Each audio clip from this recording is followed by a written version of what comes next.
Friends ఇప్పుడైతే నేను Bhairavakona water falls దగ్గర ఉన్నాను. భైరవకోన వచ్చిన వాళ్ళు వసతి గృహాలు, భోజన సౌకర్యం అన్ని డీటెయిల్స్ అయితే ఇస్తాను. ఎక్కడ స్కిప్ చేయకుండా చూడండి. ఈరోజు మనం దర్శించుకోపోతున్న పవిత్రమైన ప్రకృతి అందాలతో నిండిన ప్రదేశం భైరవకోన. ఇది కేవలం ఒక ఆలయం మాత్రమే కాదు ఫ్రెండ్స్.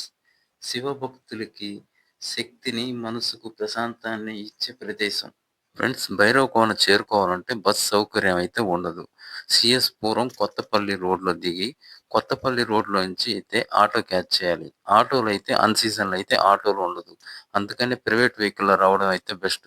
మన ఓన్ వెహికల్స్‌లో వస్తే ఎటువంటి ఇబ్బంది ఉండదు.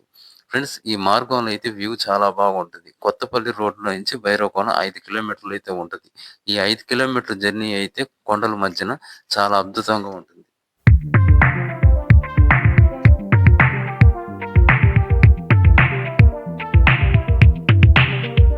మనం వెళ్ళే దారిలోనైతే వసతి గృహాలు ఇయ్యే ఫ్రెండ్స్. దేవస్థానం వాళ్ళదంటే అవి 500. ప్రైవేట్ రిసార్ట్స్ అయితే రూ. 1000. ఆధార్ కార్డ్ అయితే ఖచ్చితంగా ఉండాలి. ఇదైతే అన్నదాన సత్రం. ఫ్రెండ్స్ ఇదైతే ఫారెస్ట్ వాళ్ళది చెక్ పోస్ట్. టూ వీలర్ అయితే రూ. 20 ఛార్జ్ చేస్తారు. కార్లకైతే రూ. 50 ఛార్జ్ చేస్తున్నారు ఫ్రెండ్స్. టిఫిన్, స్నాక్స్ ఎటువంటిదైతే దొరకదు. ఒకవేళ మీరు భోజనం, టిఫిన్ బయట నుంచి తెచ్చుకున్నా, ఇక్కడ తినాలంటే ఒక్కటైతే గుర్తుపెట్టుకోండి. కోతులు, కుక్కలైతే విపరీతంగా ఉన్నాయి. అది దృష్టిలో పెట్టుకోండి, తెచ్చుకోండి. ఇప్పుడైతే వాటర్ ఫాల్స్ దగ్గర అయితే వచ్చేసాము. వాటర్ ఫాల్స్ అయితే చూద్దాం. కొండల మీద నుంచి వచ్చే జలపాతం 365 రోజులు వస్తూనే ఉంటుంది. ఈ జలపాతంలో ఎన్నో ఔషధాలు కలిగి ఉన్నాయని, అందుకని ఇక్కడ వచ్చిన వాళ్ళు తప్పక స్నానం చేయండి. ఎదురుగునే బాత్రూమ్స్ అయితే ఉన్నాయి. లేడీస్ సెపరేట్, జెంట్స్ సెపరేట్‌గా బట్టలు మార్చుకునే దానికి ఎటువంటి ఇబ్బంది అయితే లేదు. సెపరేట్‌గా ఉంది. ఇప్పుడైతే దేవస్థానం దగ్గరికెళ్లి చూద్దాం రండి. దేవస్థానానికి దగ్గరికెళ్ళే మార్గం అయితే ఇది. లోపల ఎంట్రన్స్ టికెట్ అయితే రూ. 10 ఉంటది. అది సండే ఆ టైంలో అయితే టికెట్ అయితే పెడతారు. ఇప్పుడైతే టికెట్ అయితే ఏమి లేదు. ముందుగా ఎళ్ళిన తర్వాత మెట్ల మార్గం ఒకటుంటది. పైకి అమ్మవారి దగ్గరికెళ్ళే మెట్ల మార్గం. ఈ మెట్ల మార్గం గుండా అయితే పైకెళ్ళే మెట్ల మార్గం. టికెట్ కౌంటర్ అయితే ఇది. ఈ మెట్ల మార్గం కాకుండా వేరే దారి అయితే ఉంది. అది మళ్ళా ఎళ్ళిన తర్వాత చూపిస్తాను. ఇప్పుడైతే లోపలికెళ్ళి చూద్దాం. ఈ ప్రాంతంలో కోటొక్క శివలింగాలు, 101 కొలనులు ఉన్నాయి. ఈ నల్లమల్ల అడవిలో దేవతలు శిల్పాలు దర్శనమిస్తాయి. కొండరాయితో తొలిచి 8 శివాలయాలను చెక్కిన వైనం ఎంతో అపురూపంగా దర్శించుకోవచ్చు. అన్ని కొండరాళ్లను నిర్మిస్తే శివలింగం మాత్రం గ్రానైట్ రాయితో చెక్కి నిర్మించారు.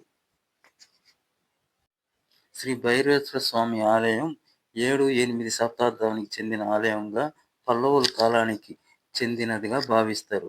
అందుకే భైరవకోన 1000 సంవత్సరాలు పైగా చరిత్ర కలిగిన పవిత్ర శివక్షేత్రంగా భావిస్తారు. ఇక్కడ అష్ట గృహాలయాలు ఉన్నాయి.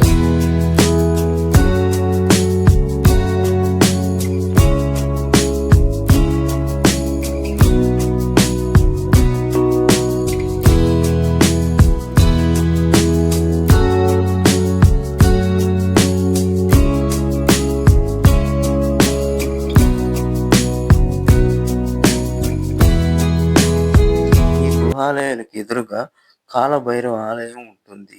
ఈ క్షేత్ర పాలకుడు కాలభైరవుడు. పూర్వం ఈ ప్రాంతాన్ని భైరవుడు పాలించేవాడు కనుక ఈ ప్రాంతాన్ని భైరవకోన అని పేరు వచ్చింది. ఫ్రెండ్స్ ఇప్పుడైతే అమ్మవారి టెంపుల్ దగ్గరికి వెళ్ళే మార్గం మెట్ల మార్గం కాకుండా కొద్దిగా సులభమైన మార్గం ఇది. మెట్ల మార్గం గుండా వస్తే ఈ వైపు నుంచి వస్తారు. ఇదైతే మెట్ల మార్గం. ఈ మార్గం గుండా రావాలా. టెంపుల్ అయితే ఇప్పుడు మూసేసింది.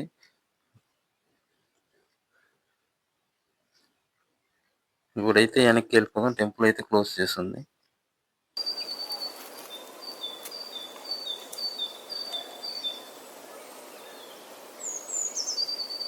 ఫ్రెండ్స్ ఈ వీడియో అయితే ఇంతటితో ఎండ్ చేస్తున్నాను. ఈ ఇన్ఫర్మేషన్ నచ్చితే ఒక లైక్ చేయండి.